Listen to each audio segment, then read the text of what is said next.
Hi there and welcome back to 3R Guitars.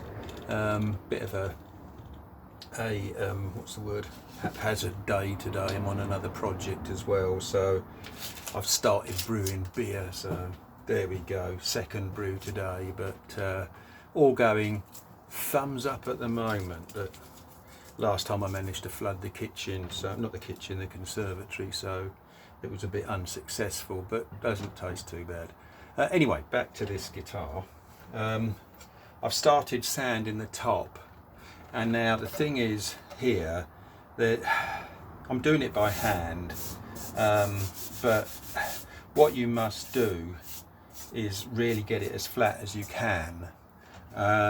So I'm basically sanding with a block of wood and some 180 grit paper. I do like this aluminium oxide paper actually, but you can see why a liquid doesn't lay flat, I don't know, but this doesn't. But you can see what you typically get is areas where, you know, after you've sanded, there's still some gloss, and there you can see, and if you run your fingers over, you can actually feel a depression.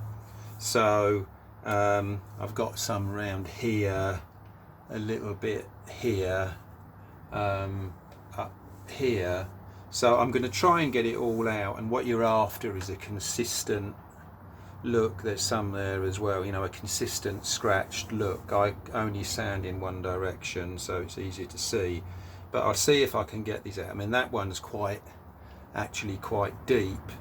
I mean, I'll have one pickup there. It might actually be where the pickups are, so I might not need to bother. I'll check that. Let's have a check of that now actually. I mean, we did use the Flying V templates before, which are close enough for this. But if I put this on here,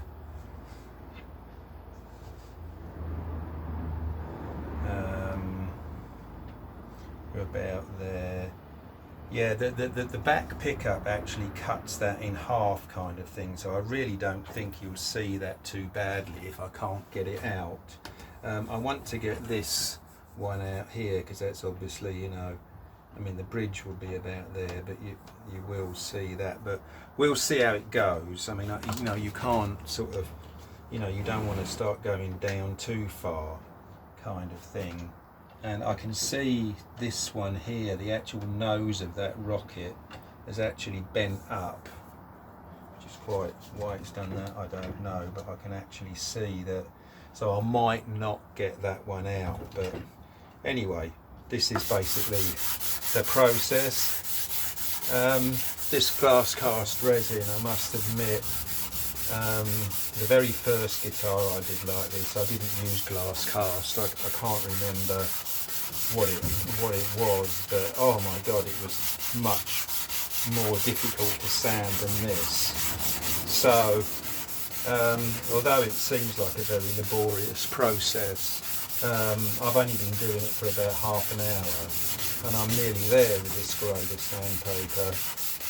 I mean, what you're looking at is, this is 180 grit. I'm never sure of the grits on sandpaper, but I'll go over it with, say, 600 grit and see if that gets these 180 grit scratches out. I think it will. And then basically work down to 2,000 to 3,000 grit, and that gives it a shine. But it's just a long job, and you know, you can't, not something you can really rush, because it is the whole point of the guitar, this resin top. But yeah, you can see what I'm doing.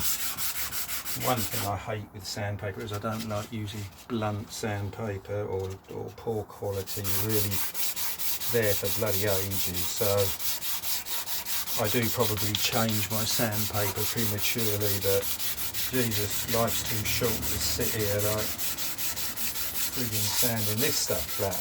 So I'm a bit lazy like that, but okay then, well, I'll get you back when this is flat. Thanks for listening. Right, hi there. I've been sanding this for about 3/4 of an hour now, and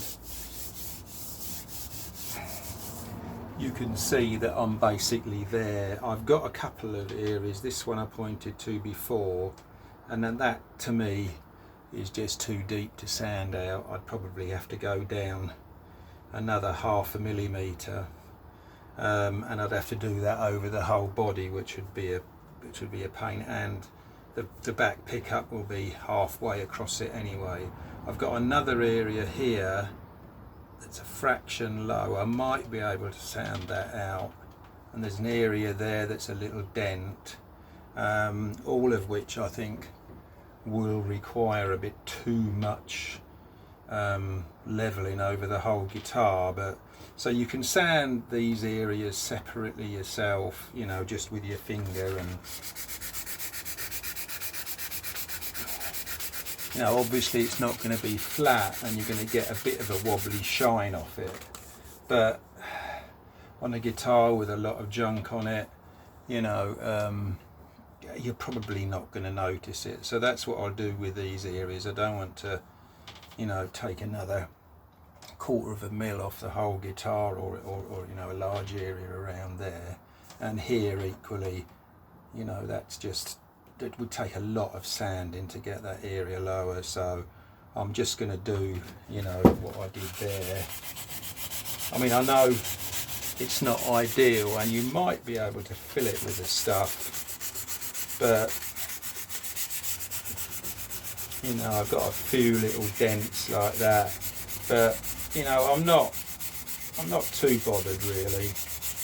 I really don't think you'll notice it with the, I mean, I can hardly feel it now. So we're there, and so I'll neaten that up, sand the edges a bit, and then we'll be ready for the next grade of sandpaper. Well, hi there and welcome back to 3R Guitars and the building of this Sci-fi resin topped guitar. Right, so I think when you last saw it, I was, you know, beginning to sand the sides of the guitar smooth and things. I mean, you know, to be honest, there's no quick way. You've just got to resign yourself to hours of sanding, and it's really the only way. You know, if you start trying to do it with a machine and stuff like that, even like a bobbin sander or whatever, it still doesn't give you a level you know, edge. It might look sanded, but it's a bit lumpy, and really the only way to do it is with a block or something, and you know, go round it, you know. So I've done a little bit of that, got it in the ballpark kind of thing, and also I've started doing the top.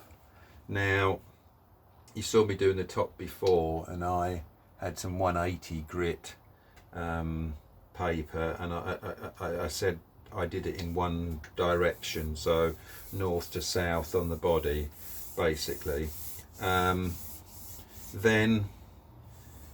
the reason why I don't randomly sand, if you like, is because I like to see the scratches all going in a line, and the reason being is when I go over it with the next grade of sandpaper, I do it east to west, and then, you know, you can look at it after you've sanded it with the east to west lighter grade. If you still see any scratches going north and south, you haven't done enough, basically. All your scratches should be across, and I'm kind of nearly there. I can still see some lines going north to south, sort of up here and things, so I've still got to keep going with this grade of sandpaper. Now, unfortunately, like I say, I started off with 180, and the only next lighter grade I've got is 400, and to be honest, I could have probably done, you know, with a 180, probably a 300, something like that. It would have been quicker, but I haven't got any, so I've got to go over with this 400 grit. So I just have to do it. And the thing is with this paper, It's like an emery paper, so it needs to be wet, otherwise it will just clog up, which is it's a bit annoying because it tends to hide the water tends to make it look a lot better than it actually is. Like, giving you an example here, just go over it now with this, and of course, as soon as you do it, it looks like it looks remarkably better. But so you have to sand it and then let it dry, wipe it off, and see if you can see any scratches going north to south still. So it literally is just a case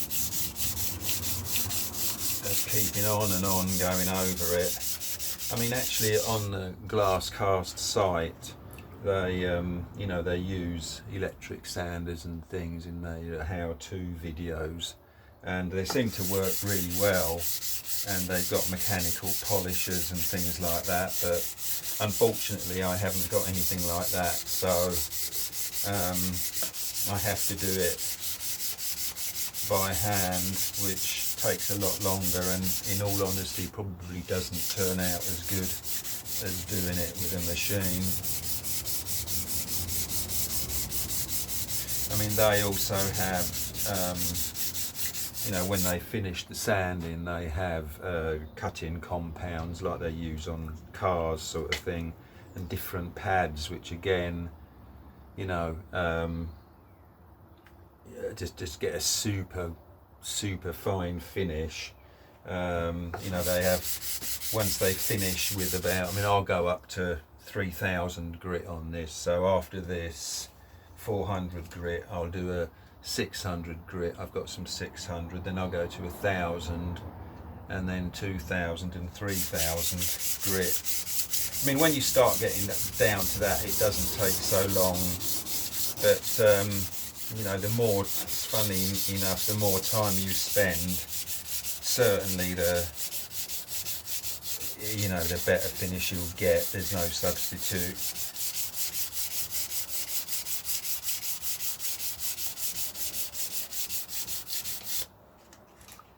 But this is literally what I've got, planned on and off during the day, sort of thing, between cups of coffee and doing something else.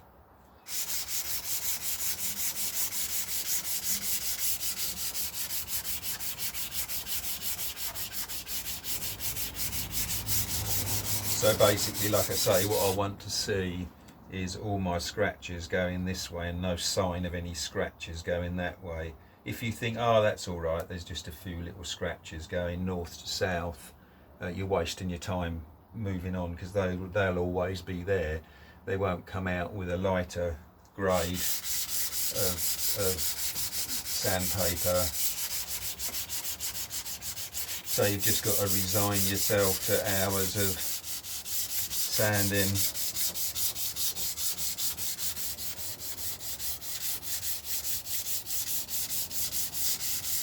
But the advantage with this glass cast one over the previous stuff I've used is it does seem to sand a lot easier.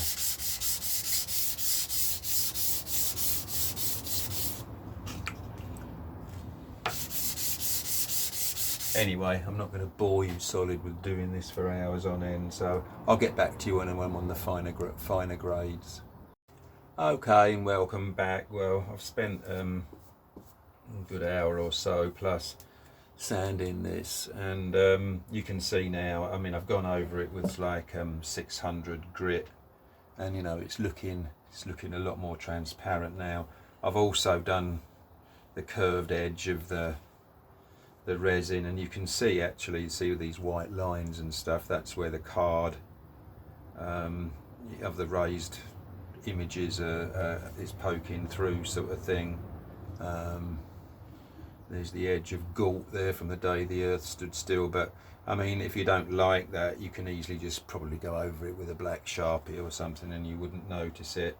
So I think I'll carry on now and probably go over with some 1000 grit and see what it looks like. It's like, at the moment, it's you know, it's a bit hazy, but that's to be expected when I've only gone over it with 600 sort of thing. So we'll do 1000 grit, and now it'll probably get less and less hazy as I go over it, because I know with the last one I did, you know, the difference in look between, say, even 2000 and 3000 grit is a lot. So I'll continue now, and I'll go over it in 1000 grit and see what it looks like. Well, now I've been over it in 1000 grit, and you can see it's just getting clearer all the time. But as with the money one, the lacquer, the resin is slightly hazy. It's almost as though it's got like really fine dust in it, or it's difficult to say what it is, and I don't know if I'm doing something wrong, or you know, no idea. I mean, with the money one, I did pour the resin when it was a bit cold, and I was wondering whether that was the case. I mean, it was within the, you know, the instructions sort of thing, but I don't know why with that haziness, because when it, you know, when it's setting, it's not there at all, and it seems to arise after, you know, after being hard sort of thing. So I don't really know. I mean, it doesn't really bother me, to be honest. I mean, this will come up a lot clearer, and you know, I'm not too worried about that. I mean, it's not like, oh God, you know, it's useless or anything. But I will investigate why that happens, get a slight haziness sort of thing, because it says, oh, it's crystal clear like water. Well, I mean, the thing is, it seemed to be like that on the Leaf guitar I did, and the only difference I can tell is I actually, you know, these images, little posters sort of thing, I stuck down with cellulose lacquer.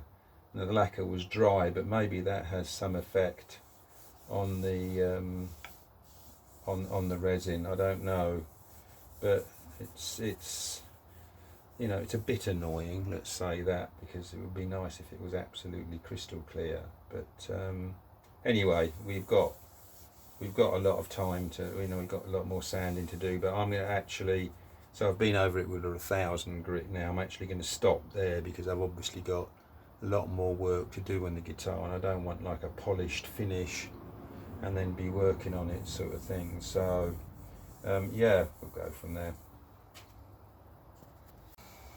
Alright, hello, welcome back. Well, in the last one we were getting this resin top somewhere reasonably flat and, you know, halfway towards being polished, which I think we're at, kind of thing. I don't want to go too far with it, because, you know, I'll only be working on top of it, and, you know, could potentially scratch it and just have to end up going back to square one sort of thing. But I want it flat and roughly where it should be.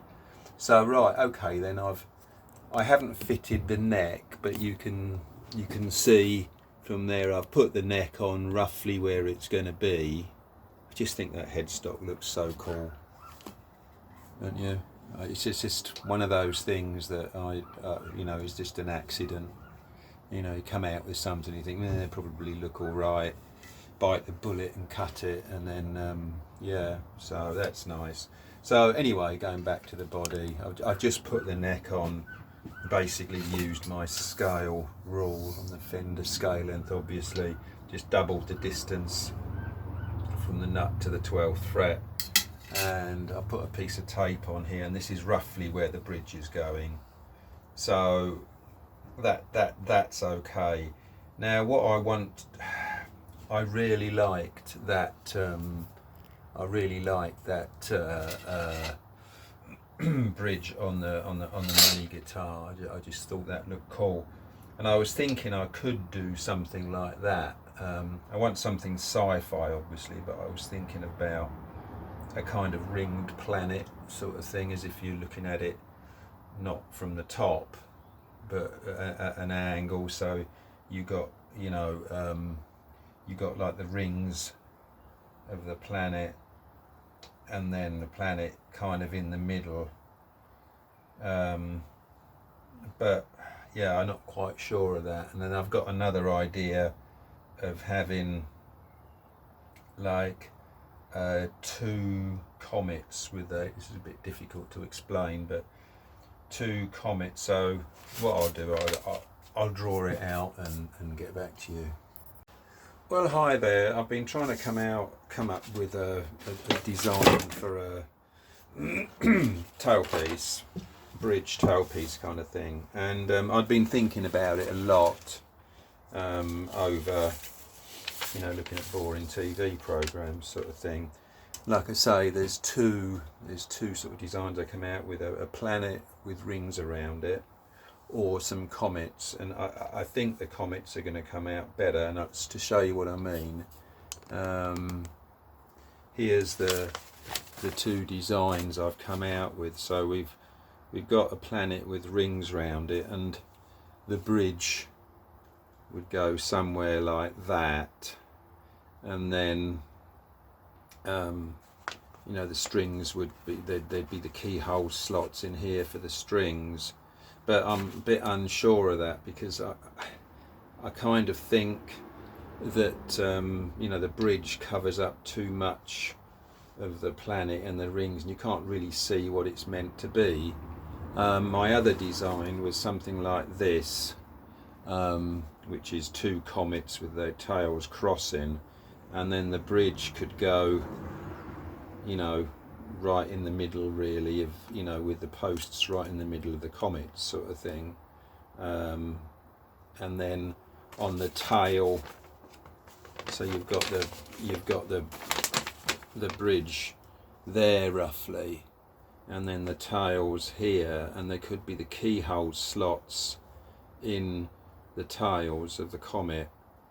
And it sounds quite complicated, but I think it will be all right, and I think it will look quite good. So looking on here, you know, I mean, you can't see very well, obviously, because you know, it's all big white bit of paper sort of thing, but something like that. And then with the bridge, let me cut it out and I'll come back to you.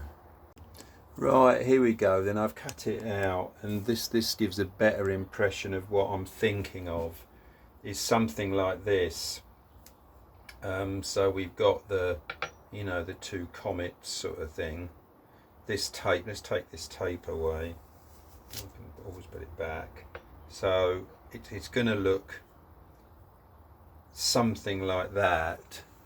And I actually, the thing I like about it is over the planet kind of thing, is that you can actually see what it's meant to be. Oh, they're comet tails. It's quite straightforward, and it'll be, it looks quite complicated, but I think it will be actually quite easy to make, because there's no holes I've got to cut, so I can basically cut it out all on the bandsaw, and where the flames or the tail of the comet is, nothing has to be too accurately cut sort of thing.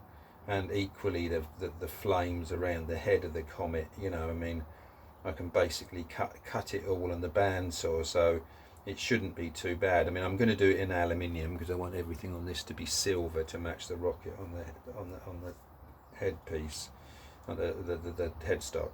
So I think that will be actually okay.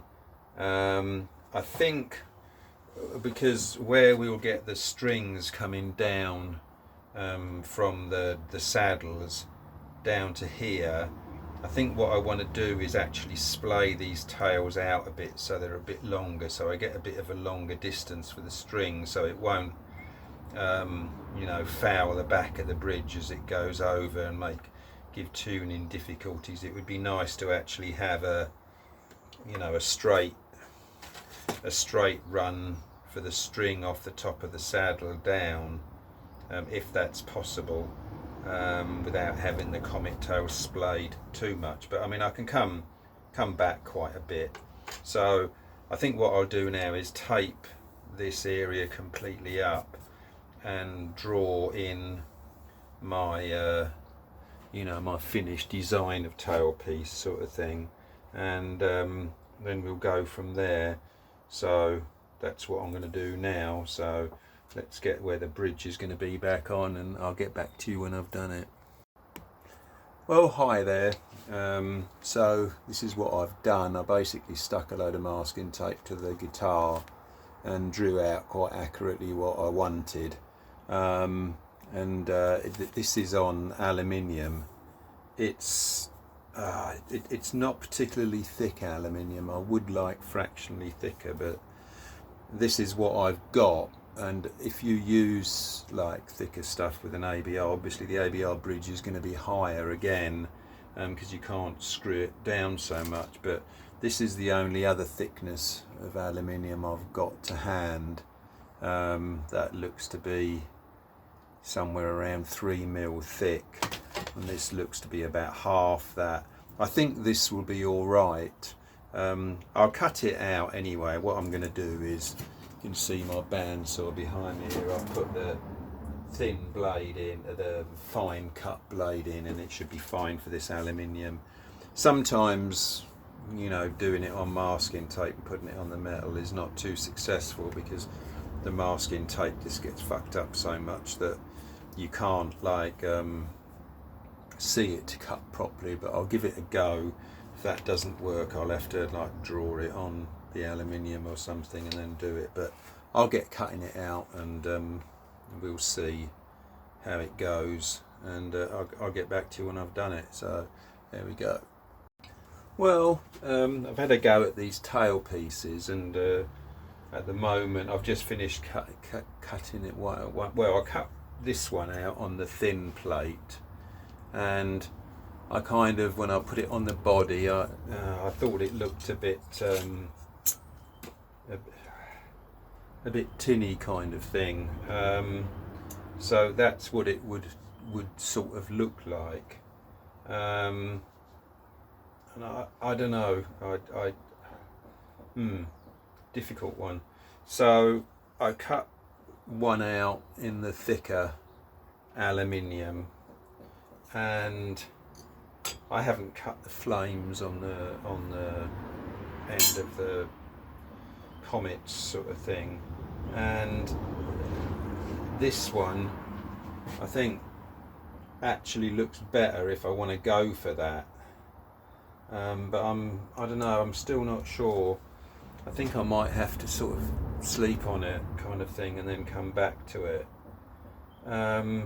What I did actually like was if I put one on top of the other. I quite like that, but you know, you're making the bridge higher then. Yeah, I'm not sure yet. I don't know whether to rethink that.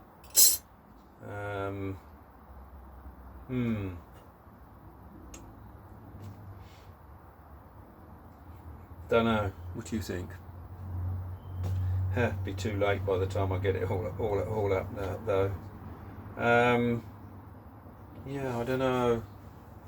I just have to live with it a little while, I think, and see. It just looks like a flat plate. I suppose by the time it gets the holes for the strings in it and whatnot, it'll look a bit more fussy. Yeah, I don't know. I'm kind of disappointed a little bit that it didn't go, wow, that's exactly what I want, you know.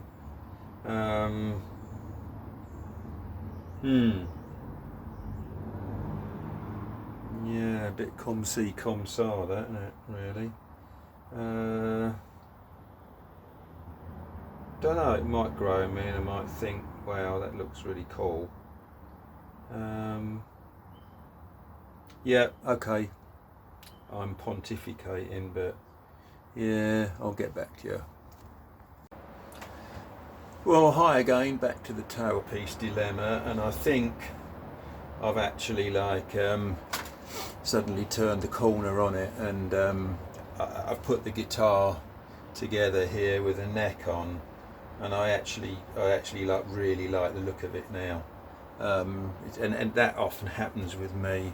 I can't I'm just frustrated and frustrated and frustrated. Then I do something to it, and I kind of think, oh wow, I'll put it on there, and I think, yeah, that's it. And that just happened, and literally it was, I went over it all just to scuff it all up a bit and get all the shines looking the same, so now it looks like that, and I'm kind of a lot happier with that now. I've sanded these flames round and rounded everything off a bit, done the chamfers on the edge, and it's not there yet. I've still got probably hours more fettling with it, but I think I think it looks good. What I'm going to do is I'll just do one of those little flyby things so you can see the whole guitar. So I'll just switch you off. So right, here's the whole thing on my shitty bench. So if we go up to the headstock with the flames from the rocket and all that, I think that looks pretty cool. And then we come back to this Comet tailpiece, and I actually think that looks all right now. That's kind of the look I was going for. Do like the flamey bits around the tail and stuff, and yeah, I'm quite happy with that. That looks neat now. So I hope you think it's okay. So there we go. What I'm going to do now is let me put you back on the stand. Yeah, okay. So what I'm going to do now is I'm going to start making this tailpiece functional, where I'm going to drill some holes in it, and it still could go mightily wrong, but if I can get holes in it now for the strings to clip into, then we'll go from there. I mean, I probably should have done that first, drilled the holes, but I was a bit anxious to see what it would look like. So anyway, I'll do that, and we'll see where we get then. Yeah, rock and roll. Alright, hello there. Well, what I've done now is I've drilled the 6 holes in it to take the strings, so strings push through, and now what I'll do is cut a slot up sort of thing, so it's a keyhole kind of slot, and then that'll do the string mountings. I'm kind of a bit yeah, it's fine, no problems with it, but just got to be careful because there's not a great deal of room, but because I've got to get screw holes in here because it's going to be the tailpiece, and I think I'll be able to put 4 screws in, which will be plenty, maybe 5, put one there as well. I mean, I know the Strat has 6, but you've never heard of a Strat bridge lifting at all. What does the hardtail Strat have in it? Is that 6 screws to hold it down? I can't remember, but I mean 4 screws will be enough anyway. But now I've got to do what I'll do to do the keyhole bit is I'll get one of my really small drill, and I'll drill above each hole and then saw into that. It only needs to be a little bit, so the string grips kind of thing, and then that will be fine. So yeah, it's coming on. It's looking quite good now. We're good. Well, hi there. This is coming out quite well now. So here's the 6 keyhole string. So they'll lock in like that, and all will be good with that. So that's actually come out quite nice now, and I think now it's got a bit of function to it. It's actually looking quite good. So the only thing we've got to decide now is where screw holes will go in it, and I'm thinking like sort of here at the top, 2 there, and then 2 down there, and then maybe an extra 1 there, but I mean, I'm only saying like 5. 4 would be really good, but don't forget we're screwing it into a guitar with resin on the top, so the screws don't take in the resin very well. We tried that before, although in the previous guitar I did drill the holes out bigger and glue dowels in and then screw into that, which was fine. But I mean, there's, you know, under the bottom part of the guitar's got a good inch of wood anyway, so as long as we get the screws in by 3/4 of an inch, it will be fine, which I'll do that. So yeah, I think it's getting quite pleasing now, so I think I'll do a bit more sanding on this, and then sanding on this, and then put it aside, get the neck set in the guitar where it's going to be, so then I can position this exactly, and then we can sort out where the pickups go and things like that. So I mean, I'm thinking on this guitar as well, since okay, the last one was humbuckers, but this one,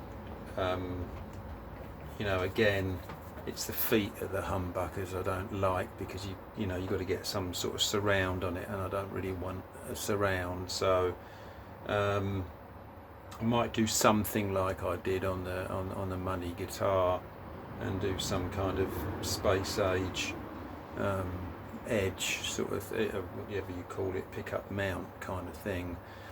But anyway, let's get the neck done next, and I think we can go from there then, and get the bridge position put in, and then mark the pickups out, and we'll go from there. One thing I've used a lot with making this is my Dremel. I mean, I'm sure everybody's fairly familiar with Dremel tools, and what I've used to sort of carve the aluminium is like what they call burrs, which are just like, you know, they're just like a file sort of thing, which will cut the metal quite well. The one thing I would say, you know, this tool can be a godsend, because nothing else will do if you need a Dremel sort of thing. But do not be tempted to buy a cheap version of a Dremel. There's two firms I think you can buy, and that's Dremel and Proxen, which do quality mini tool like this. But if you go and buy one, you know, from like Tool Station or like Screw Fix or something like that, and get like a cheap equivalent of a Dremel, you'll never use it, because I mean, they're okay for like DIY, like slicing a pipe off or something, or, you know, just rough and ready stuff. But I've got a cheap one as well, and I've used it once and basically chucked it at the back of the shed, because it's so unbalanced. The thing vibrates like a lunatic, and yeah, you pay for the quality, although these might be 4 times the price. Well worth it. So bit of advice there.